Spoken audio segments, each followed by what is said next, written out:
So I want to welcome all of you to my segmentation class today. I'm really excited to share this with you. I was saying that I can speak with this one with some authority because I've done 3 in the last 8 months, and I've done some before that in my previous position.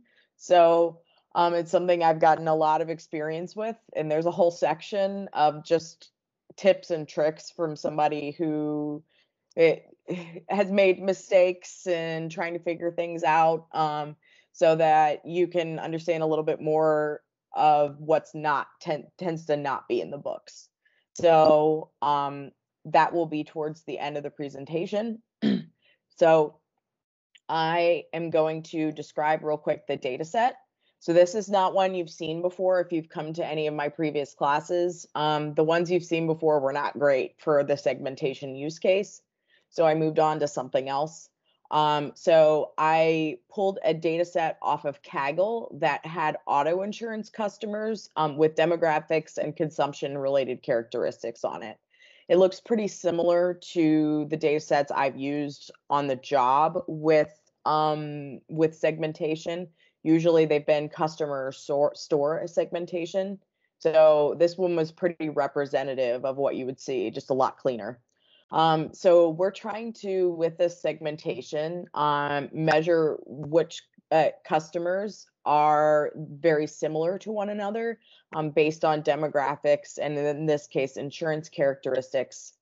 And often segmentation is used for marketing purposes. That's, I would say, the most common use case. In order to, at my work, we do a lot of targeted nudging of participants and rewards programs. So we had a question, is anyone seeing, okay, so it sounds like sometimes if you can't see the screen, if you go out and come back in, it helps a lot. So just as you saw, I keep my eye on the chat. So if you have any questions and you don't feel comfortable unmiking yourself, please feel free to put it in the chat, or feel free to have a conversation as well. Good with either one. And then the goal for this one would be that targeted marketing or advertising, more than likely, or just coming up maybe with some custom solutions that are customer specific. So you're going to hear a couple of two terms probably used throughout this presentation. You're going to hear segmentation sometimes and clustering sometimes. I got a question on the meetup, so I just want to highlight what the difference is. There really is none. They are essentially the same thing. The clustering is the type of model we use to perform segmentation. But I would say if you're working with non-technical stakeholders, they will have no idea what clustering is.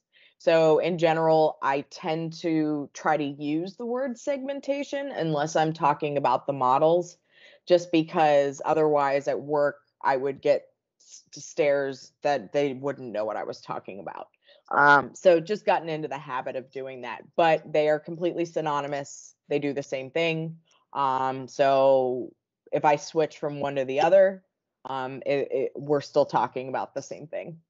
So far in every class that we've had so far, we've been talking about supervised learning in those cases. So we were predicting a known class label. Clustering is different. It is unsupervised, and that means that we don't have a label for our people, or whatever you're trying to cluster stores. And we want to find patterns in that unlabeled data. So the goal is to pull out insights and information that we may not have known going in, and to group those similar data points into segments or clusters. And we've already talked about the last bullet point, but that's what segmentation is in general. The thing that my team has struggled the most with in this particular case, and you're going to see it throughout this presentation, there is no right answer for segmentation. There are a lot of wrong answers, but there's no one single right answer. So for supervised learning, we have an accuracy, we have F-score, we have precision and recall. where we can really tell which one is the best model for our use case. There are some evaluation metrics, but I found that in actuality, when you do this on the job, I would weigh business usefulness up right next to accuracy. So, or a high quality model. So you're really looking for one that will do both. So you always have to keep that in mind. And at the end of the presentation, I'm going to talk through some of the tweaks that you can make to give business stakeholders the information that they need. Are there any questions so far? So clustering use cases. The one that I see most often is customer segmentation for targeted advertising.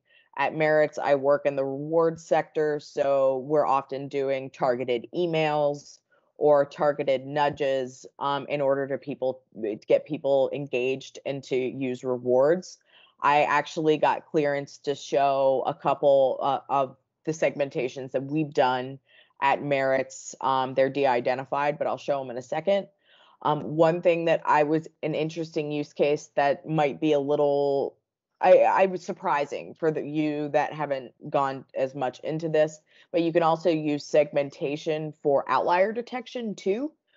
So one thing that I just finished up a week ago was a rewards data misuse detection, and we use DB-scan for that. That's one that we're not going to go over today, but it's most useful for outlier detection. Store segmentation is another one I've seen a lot for driving product and customer strategy. So I did for an alcoholic beverage company. We did a store segmentation so they would know what products to put where and what advertising to use and what beer distributors were there and what the demographics around it looked like. Another one that I thought was interesting that I came across was crime hotspot detection. So you really actually can do geographic segmentation as well as just like customer segmentation. So if you've ever used ArcGIS, there is a Kmeans function in ArcGIS. I used that once for trying to identify areas where it was a good opportunity to advertise health insurance. So as you can see, across the board, this is useful in a lot of different contexts. So one of the questions is clustering heavily relies on hyperparameter tuning for the results. We'll get into that a little bit more. I would say less so hyperparameter tuning. The biggest thing that you change is the number of segments, and then there is some hyperparameter tuning as well. All right. So I'm going to go over the easiest clustering model. That has some pluses and minuses, and I'm going to go over the pros and cons. But it's the easiest one to understand. It's extremely intuitive. So you won't be focusing as much on the math, but the ideas here. And I also have some code that I'm going to run through to show you what it looks like. It isn't an exhaustive search, so you would do a much more exhaustive one if you were on the job, but it will at least give you an idea of the type of things that you would see. So K-means is it's pretty simple.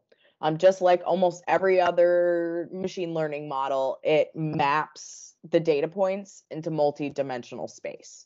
So that's really hard for people to maybe conceptualize because we can't see it or imagine it as people. But it maps it to the number of features minus one in multi-dimensional space. And from there, you actually for this model have to say how many segments you want before you run the model. So you select the number of clusters, and that is called K.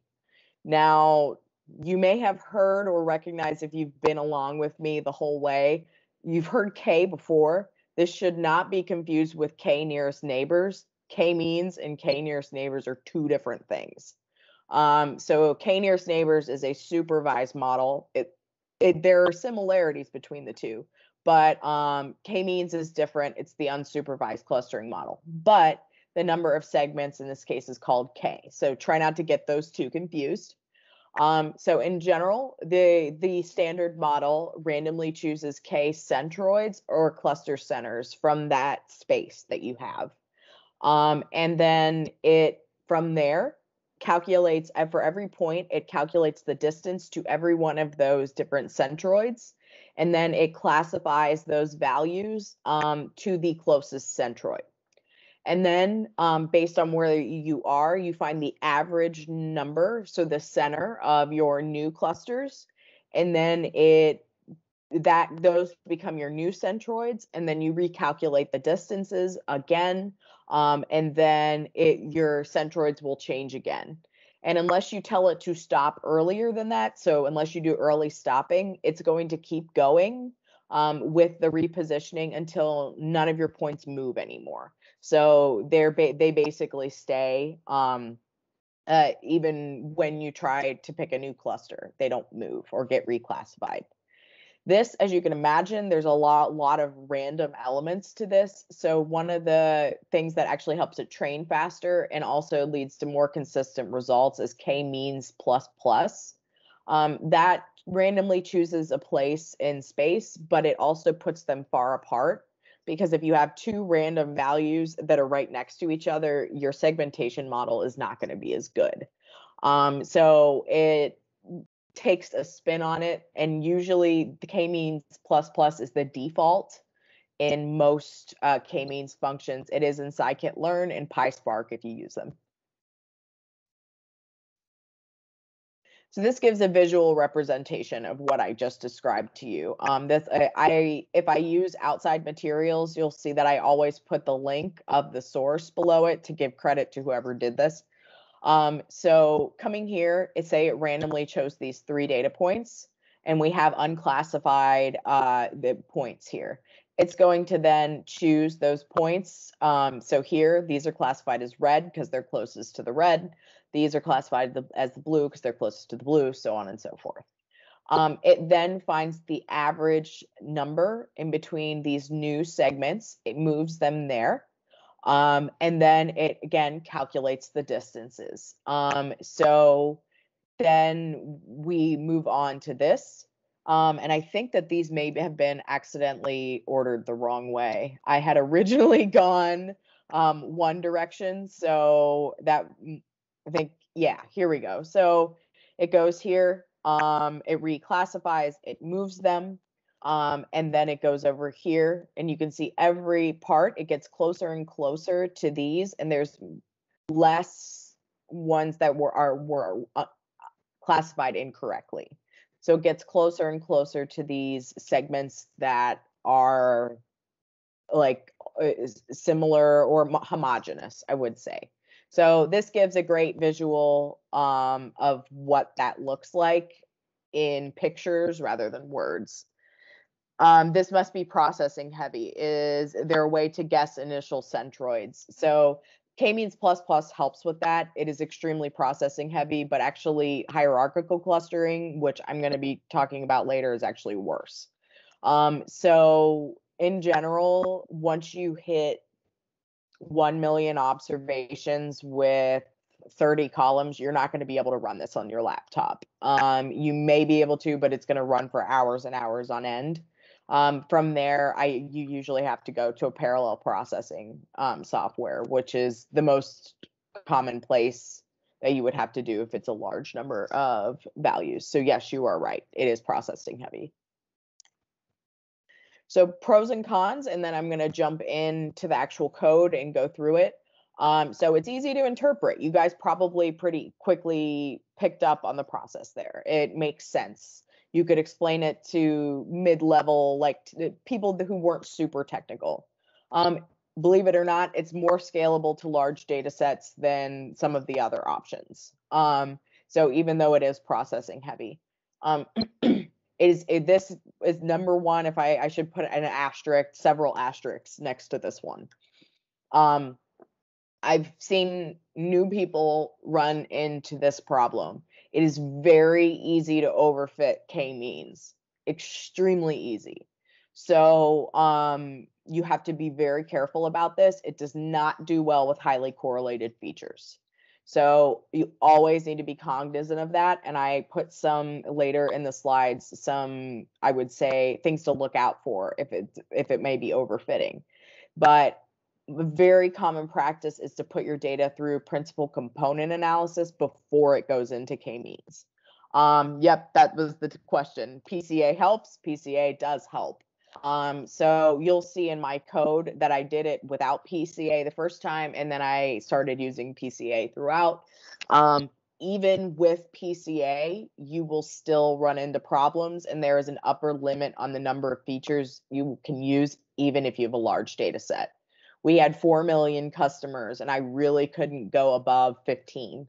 In that case, for that segmentation, it was the first one I showed with the automobile, because anything more than that started to overfit, and that is one of the big downsides to this model. I mentioned number 2, so the number of clusters has to be preset. It's not based on your data. It can only draw linear boundaries. So if your data is non-linear boundaries or has a lot of noise in it, it does not perform well. It won't pull out the patterns successfully. It's sensitive to outliers, and also as the number of samples increases, the number of distances it has to calculate every single time the centroids move goes up as well. So that is also a downside to this method.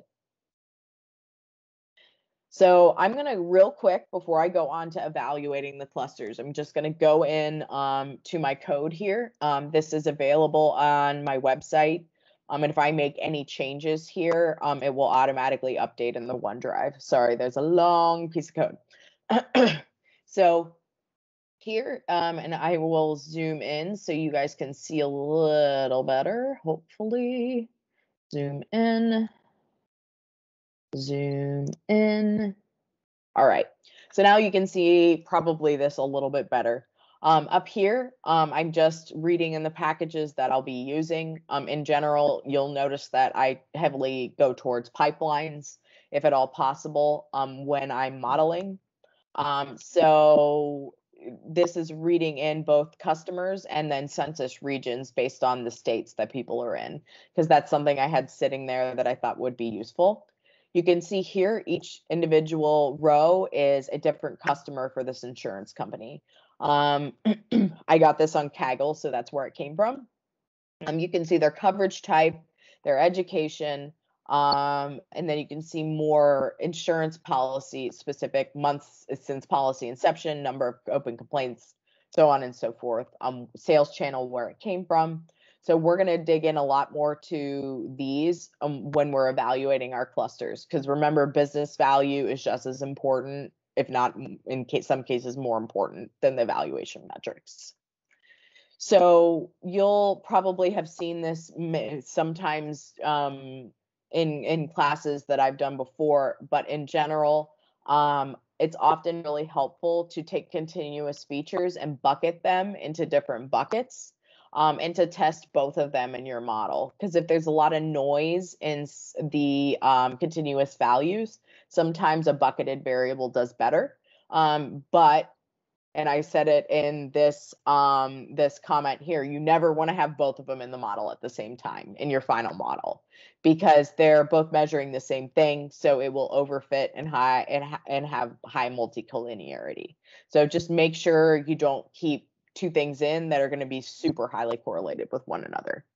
A bucketed variable, for example here, in order to not hard code it, so I, in this case, got 4 different variables, and found the quantiles, this would be use the quantile function to find the 20th, 40th, 60th, and 80th percentile. And I bucketed them into 5 groups. And this takes it out, pulls out the quantiles, and you can see here, it takes those quantiles and buckets them this first one is below the first quantile. Second one is between the 20% and 40%, and then I gave them each an ordered number. So this sometimes helps in order to get a more accurate model. So you'll also see here, just in general, for the ordered categorical variables, I also changed them to base it to an ordered number. If you want to hear more about pre-processing and machine learning, my second class on my website has a lot more about this. Why would we care about low quantiles? It's a little bit out of scope on Kmeans, but we want to understand who the high and low people are on different variables. That's the whole idea, is to be able to find out who people are low on and who people are high on and what patterns they show. So from a segmentation perspective, in this, I would normally do some type of feature selection beforehand in order to hone down these variables. I would go through and do some type of pre-processing to figure out which variables would go in. For this particular class, I didn't have time to go through the whole process there, so I just kind of picked some things that I was interested in looking at. I picked some variables to start out with.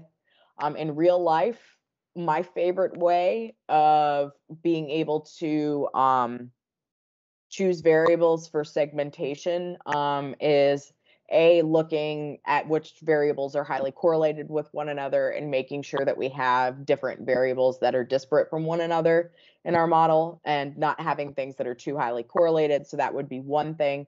I also like to pick two high importance business metrics. I get that information from a stakeholder. In the case of the auto example, it was recency. No, it was the number of vehicles sold for that manufacturer in the lifetime. And it was also the dealership spend, because the two parties both were interested in one of those. So I actually created a machine learning model to predict those business metrics and found the feature importance of them, and then focused on,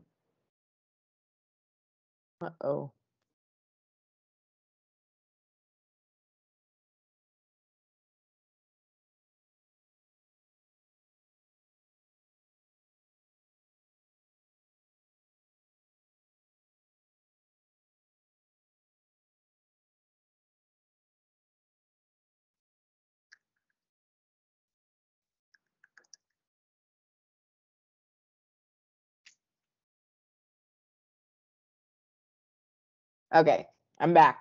Sorry about that, guys. My internet goes out periodically. So, what I was saying is, in certain cases, I like to pick two high-level business metrics and then create a prediction model, find feature importance, and then funnel them into the model. What would you do if those business metrics turned out to be highly correlated? I usually try to take them both into account at the same time. So I would be especially interested in putting a value in my segmentation model if they showed up as important in two models.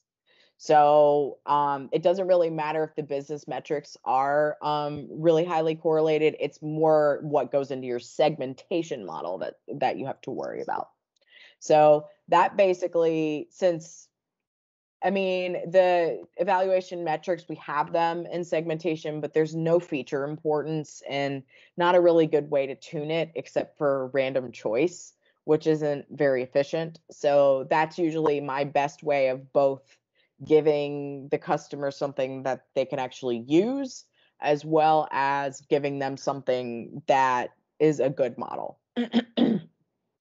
So you'll see here, I created a pre-processing model here, or pre-processing pipeline here. So it takes it through a one-hot encoder, a standard scaler. If you have questions regarding this, see that class number 2. And it takes my categorical variables through one-hot encoder and standard scaler, and then puts them through to my K-means model. And I am running through, in a lot of cases, you'll want to test multiple K values for your model, or the multiple types of clusters. So in this case, we're testing 2 clusters, 3 clusters, 4 clusters, all the way up to 8. And then we're going to look at the evaluation metrics for those models. So I'm going to flip back to my slides to talk about evaluation metrics. I think there's one more question. Do you typically rely on your own knowledge to come up with features, or do you frequently work with knowledgeable experts that can give guidance on which features might be important? It's a great question. So I always try to get both. So in this case, pull people in to early. I tend to pull in a business stakeholder early in this process where I have something that I think is on the right track, but I don't go too far into like slides and things like that. And I usually bring 2 or 3 options to a stakeholder because they're going to see stuff like that auto example. I was brand new. I'd never worked with an auto company, and they looked at it and said, this isn't going to work. And they said, your high value segments are too big. So they said that does not give us business knowledge because most of your segments are filled with the people that are never coming back, which was a great piece of feedback. So then I went back, rejiggered them, and gave them what they wanted in that case. And it was a really good suggestion. So on this versus a prediction model, I try to bring in the stakeholders early in intermediate reviews. And regarding the next question, I suggest if you need some clarification on this is fitting the model or training the model, but we have classes early on in these sections where you can go through that on my machine learning classes on my website. So I'm gonna, in the interest of time, flip back to the slides and talk about evaluation of the clustering. So clustering evaluation, there are several different evaluation metrics that you can look at. I'm showing 2 of them here. There's some upsides and downsides. I like the one that I'm going to show in a couple slides the most. This is showing inertia. So they're very similar. They have the same type of metrics, and one's a weighted sum. And so it takes into account how many segments there are. One doesn't. So inertia is the sum of squared distances of all samples to their closest centroid. So you can see here, we take the sum of the squared distances. Here's our centroid, and we square each of these, add them together, and then we do that for both of our segments in this particular case. So square each of these values, and then we add them together. That's inertia. Distortion is very similar. We, for each segment, find the square just like we did before, but then we divide by 3. And because there's 3 points in this particular segment. So it controls for the number of data points in that particular segment. So that because in general, bigger segments are going to have higher inertia. So this controls for that a little bit and takes into account how big those segments are. So just because it's going to become larger once you have more metrics, just by default. So inertia will always decrease. So we're looking for a leveling off point. So in this case, we want to find where it's less steep or it becomes less steep. And that would be the elbow point, because we call these elbow method for our segments. So we're looking for the area of diminishing returns. So going from 4 to 5 segments doesn't bring as much value as going from 3 to 4. So you can see that the trend really does change around 4. And we're going to see in general that 4 was what we went with this particular model. I tried 5 and 6 as well, and it didn't work as well. So 4 was our elbow point here, and you can see that trend change. Distortion shown here. It's the same idea. It looks more like 5 is the elbow point here. So in the case of real life, you will want to test most of them to see what they look like and you would do a much more exhaustive search than my code. But looking at those different metrics here, if visually, this would probably be my elbow point. So that tells me I should try 5 clusters as well. But so this is what I've already explained. Just in general, it's always going to go lower as we add more segments, but we're going to find that point where the trend changes, which will be either here or here. Law of diminishing returns. So this one is the one I use, and I weight this one as being the most important out of all of them because it takes into account 2 things that are very important. First, it finds, and we'll hear the terms, the inter-cluster distance and the intra-cluster difference. Inter-cluster difference is what's shown in this first image. So the average distance between I and all other data points within the cluster. So this measures how closely packed together the values in our cluster are. Ideally, our people and our clusters are really packed densely together. That's a good segmentation. And then it also takes into account and finds the average distance between I and all other data points outside of the neighbor, so in the neighboring clusters. So it also takes into account how far away one cluster is from the other cluster. Because if we don't have overlap, we want them to not only be packed together inside the cluster, but we want the clusters to be far apart. So what it finds the average distance between the intercluster and intercluster variation, and it normalizes it with the maximum. So everything is on the same scale. So with that, it varies from -1 to +1. And this one's pretty easy to understand. So the silhouette score is the average across all data points. +1 is the sample is very far away from neighboring clusters, and they're very closely, densely packed together. So it's a really good segmentation. 0 is that the cluster's on or very near to a decision boundary or of a neighboring cluster. So it's close to overlapping, you would call 0. And -1 is when it may have been assigned to the wrong cluster, so there's overlapping. And then it calculates this for every data point and finds the average. In practicality, when you do this in the field, I've done this twice, and with really noisy data. And we got really close to 0, so it was -0.05 in the case of ours. So there was some overlap in our clusters, and that's just real life data. Real life data isn't Kaggle data. There's messiness to it. On one with a smaller data set, I was able, and I would say more similar people, I was able to get something that in 4,000 rows, it was about like 0.3. So in general, this one, it's probably never going to happen. But in general, you're going to see something closer to 0, but you want to get as high as possible. I see that there's a lot of questions, so I want to be cognizant of time, so I will circle back if I have time at the end.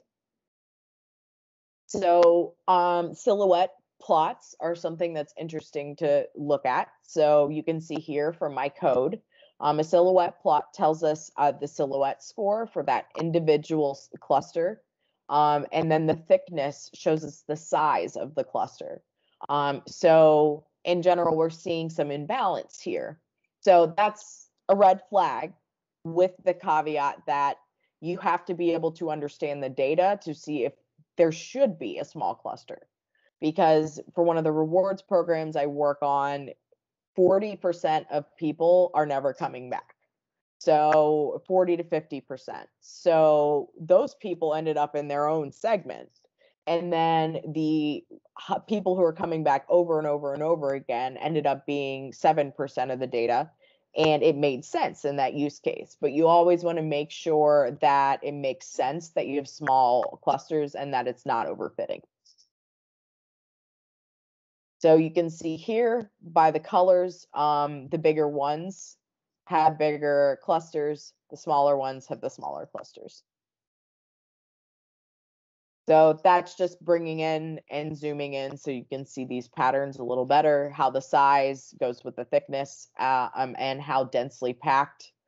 So this one is the farthest away and it's densely packed, so it's showing the highest silhouette score. Whereas 2 and 4 are really close to one another. They're on the boundaries. We may have misclassified some of these people. You can see their silhouette scores are smaller than the ones that are more far apart. And these guys are somewhere in the middle. So that, just to come back, I actually did not, and I meant to say this, what is a good distortion score? Their answer is there is none. There is no scale like there is with silhouette score. You can only compare one model to another depending on the scale of your data. Distortion will look different. So it's one of those that it's really not scaled. That's one of the reasons why I like silhouette score, because there really is a positive and the negative. So that's one thing I did want to mention. So what we talked about, K-means, I found in practicality, K-means has, in some cases, limited usefulness. But before I do that, I want to also go into the code and show you a little bit more. So what you're seeing here in general, so I'm going through, I am flipping through or doing, I thought I saw a grid search on there. I'm really doing a grid search of 2 to 8 clusters. And that's to make sure that since we have to set them ahead of time, I want to make sure that we choose the right number. And that's where you can make these graphs. So for example, this is the silhouette score. Clearly 4 is the best one in this particular case, from a mathematical perspective. It really drops off at 5, 6, and 7, and then 2 and 3 are usually generally, depending on the use case, they may be too few to be useful. So I did that for distortion, and I did that for inertia as well. And went through, took all 3 of these into account, and tried, and it really looked like 4 was my best number. So I moved on to that. And then I also just wanted to show like the silhouette plots and how they differed based on the number of segments. So you can see down here, I made silhouette plots for each one. So you can also see the size and you can see the silhouette score associated with them. I'll show you 4. So when we do 4, we have a really small cluster. You want to check that out, make sure it makes sense. One thing you want to watch out for is if it clusters like 10 people in a larger data set into one segment. That is a red flag, and that means you need to remove outliers for the most part because it's driving your model. So keep that in mind. You just want to make sure that your model isn't overfitting when you see a sliver this small. And you also look at the summary statistics to see if this segment really is that much different than the rest. Sometimes it is. But this gives you a visual representation. And then you're coming up, as we go up, we're getting a lot more smaller clusters, and our silhouette score is going down. So as we already talked about, it can't handle highly correlated features very well. All of the things going into my model are highly correlated with one another. So in reality, I would want to take that and put it through a principal component analysis. I'm not going to go over PCA in detail right now. That can be for a future class. But in general, you're looking for the law of diminishing returns here too. So where do you see that drop off? And that in general is your starting point for PCA. So I saw the drop off from here to here. I tried 8 for the first time. And in general, that was sitting at like 91% variance. That's not going to make sense to all of you. That's like a topic for a whole nother class. But then went through and reran the PCA. So real quick, coming up, the silhouette scores. Let's take a look at what our highest silhouette score was here before PCA. It was 0.18 is the best one we see here. So now if we come down, let's look at what it looks like after the PCA. So we did a little bit better this time. So we're getting to almost a 0.2 in this case. So the PCA helped a little bit. In this case, because there was also a drop off in the PCA between 6 and 7, I also wanted to try fewer components. So I sent that through. I chose 6 instead of 8, sent that through the model. And this one did much better.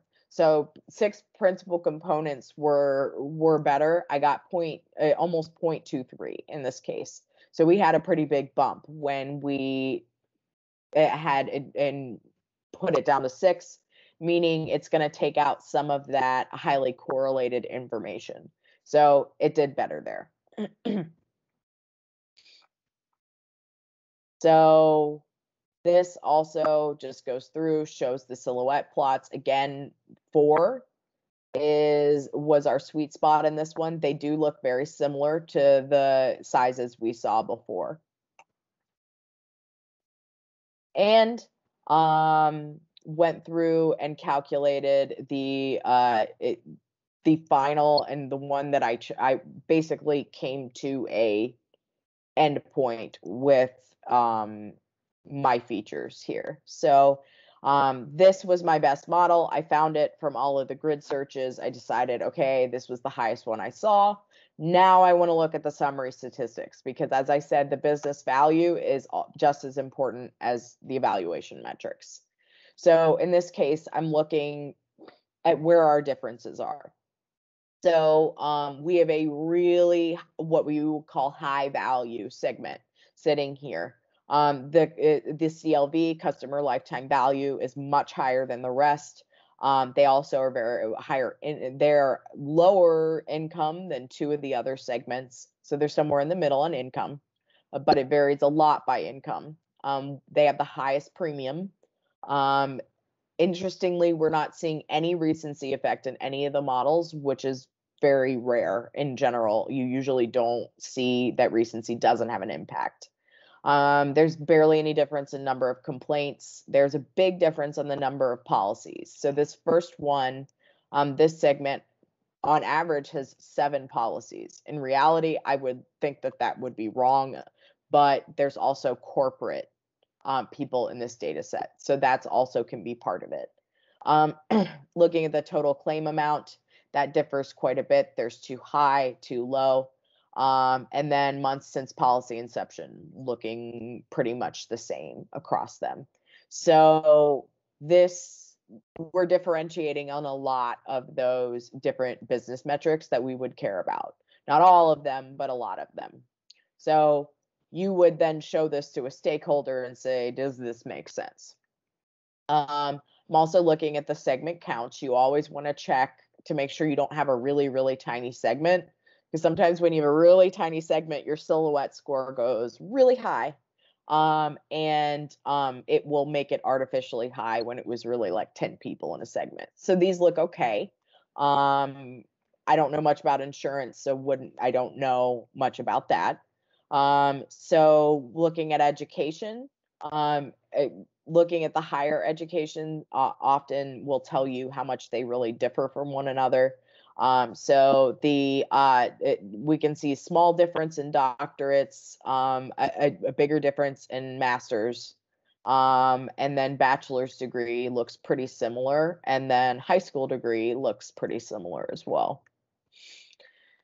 We can also see in general some difference between the percentage of people who have premium and extended versus basic. And you would also be looking at each of these summary statistics and seeing if they make sense.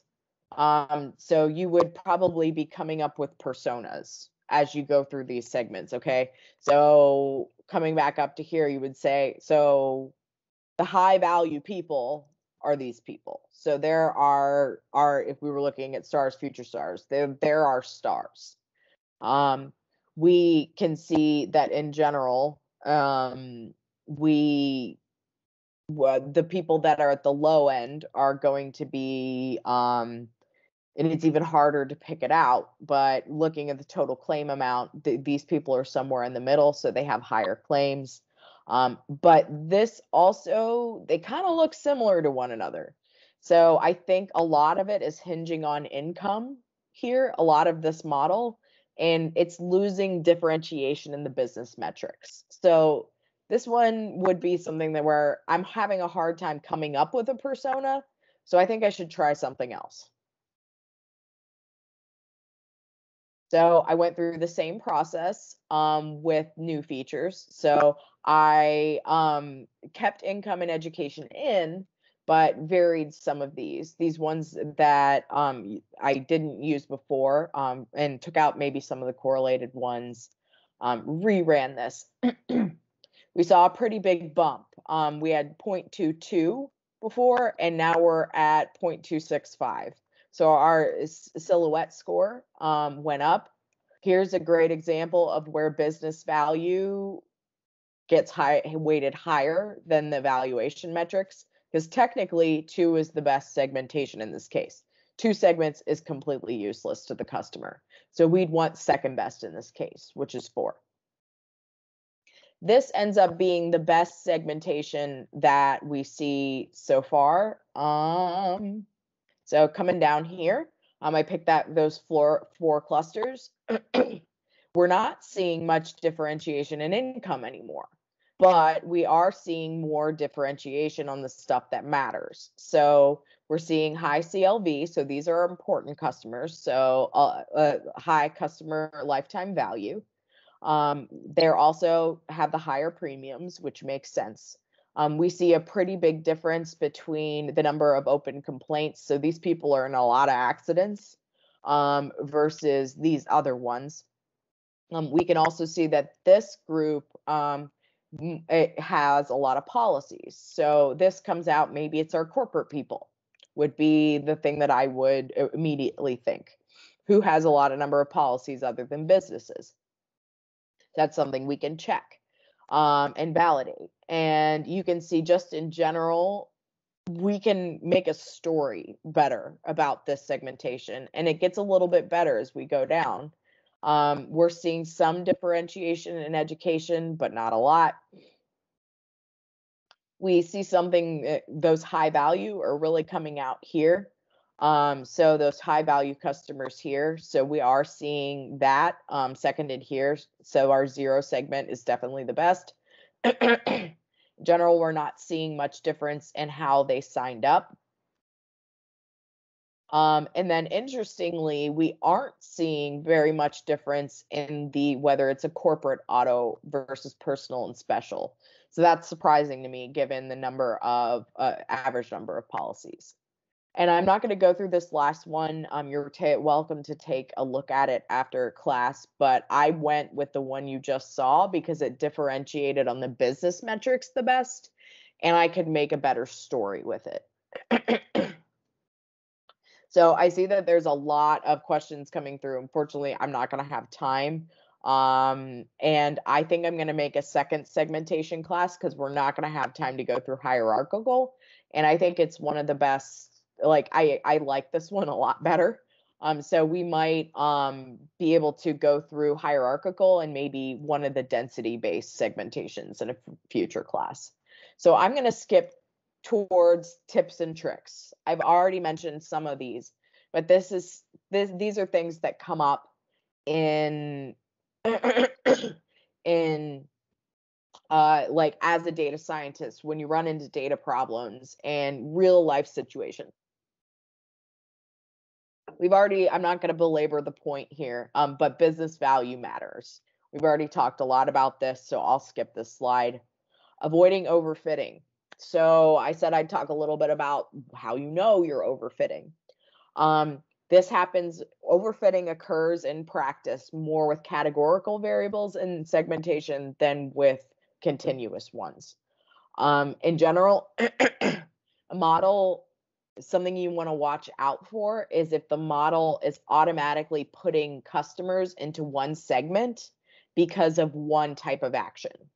So if you see 0% of any categorical variable or close to it in one segment, that may mean that that particular action is being outweighed in that model, even though it's not really most important. So I give two examples here where I would see 0%, one where it makes sense from a business perspective and one that's a red flag. So example, when not overfitted, I just saw this one. So in a rewards segmentation, I saw that two segments hadn't used the certificates that they get when they use points. So basically, in this rewards program, if you buy more, you get gift certificates with points. So in the cases of these people, the two less valuable segments had never gotten points before, so 0% actually made sense from a business perspective. It was not overfitting. An example where there was overfitting is a very small product in that same segmentation. They were putting everybody who had that product into one segment.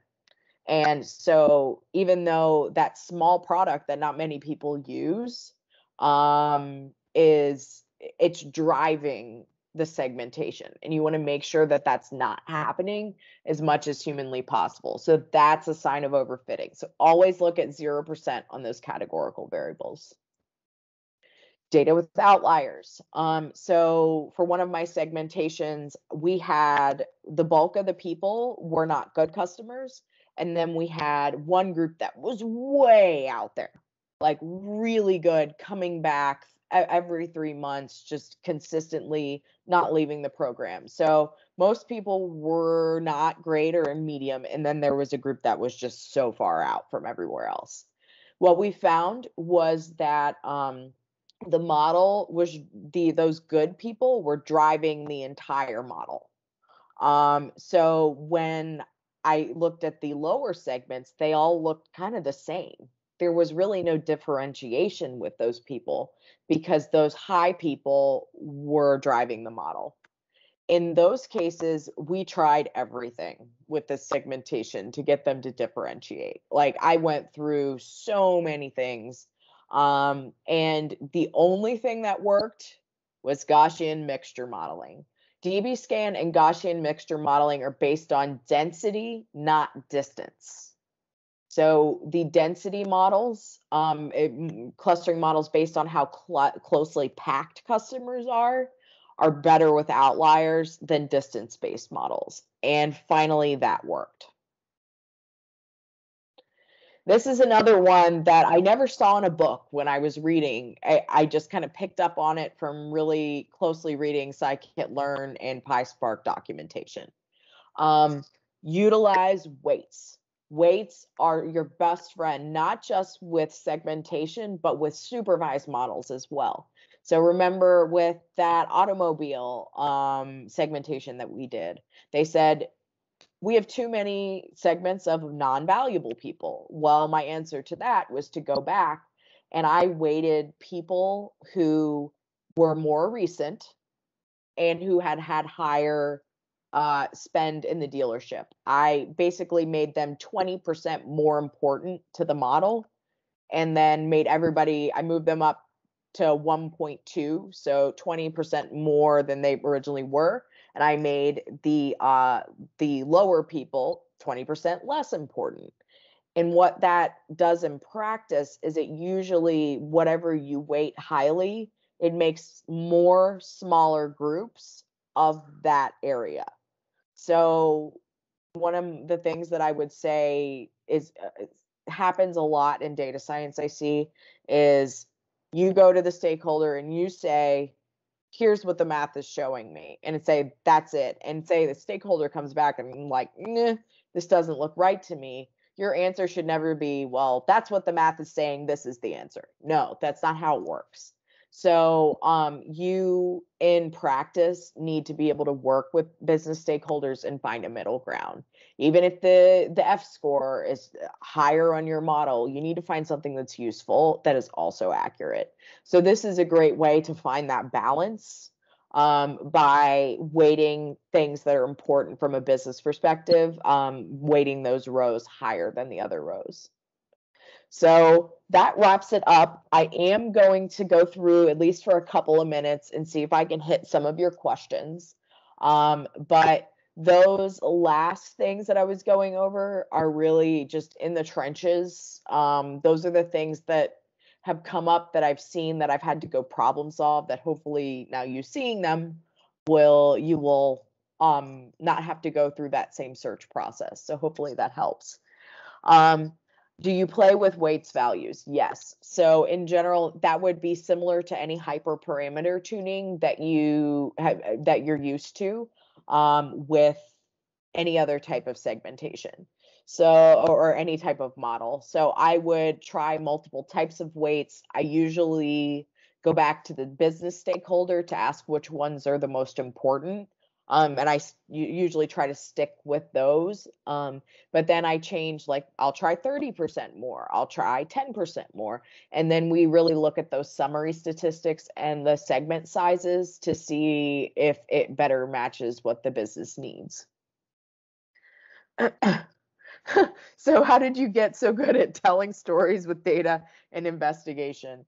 That is I would say I started from a very unconventional background. I am not a data scientist by trade. I have a master's in public health and started off in research and econometrics. And then I picked up books and read and read and read. But then my grad school made me do a lot of presenting. And in general, since I didn't start off in math, I think it gives another perspective and it helps. The other thing is I started these classes and I used to be terrified of public speaking. Now I don't even think twice about it. So do what you're afraid of. That would be my suggestion. Okay, somebody answered that question. So I don't understand how PCA is related to Kmeans. PCA is getting rid of those highly correlated variables and basically taking out that information that is really redundant across your features so that it's not going to be, it'll be less likely to overfit. What is this an analog of R squared? Closest thing, there really is an R squared. I would say your best metric, though, is going to be the silhouette score. I like it in practice, seems to be the most useful. Could you, so excluding outliers, that's sometimes necessary. So if you're getting those really tiny segments that are just not super useful, like 10 people in a segment, that's showing you that you really need to do some outlier removal. Otherwise, or you could go to a model like Gaussian mixture modeling or DB scan in order to be able to not have the outliers have as much influence. What do you do if the data you are using is noisy? These types of models tend to work a lot better with noisy data. Gaussian mixture modeling, DB scan it will only work for some use cases because it tends to make very large clusters of one group, and it can make a lot of clusters because you can't tell it, I want 3 clusters. You can tell it like the minimum number of points, and that's how you tune it. I found that this one has limited effectiveness in actual segmentation. It's better for outlier detection. Get one more. Why are you using the loop for a grid search instead of something similar? The reason I was doing that is because I wanted to, in grid searches, you often can't pull out many metrics in the for loop.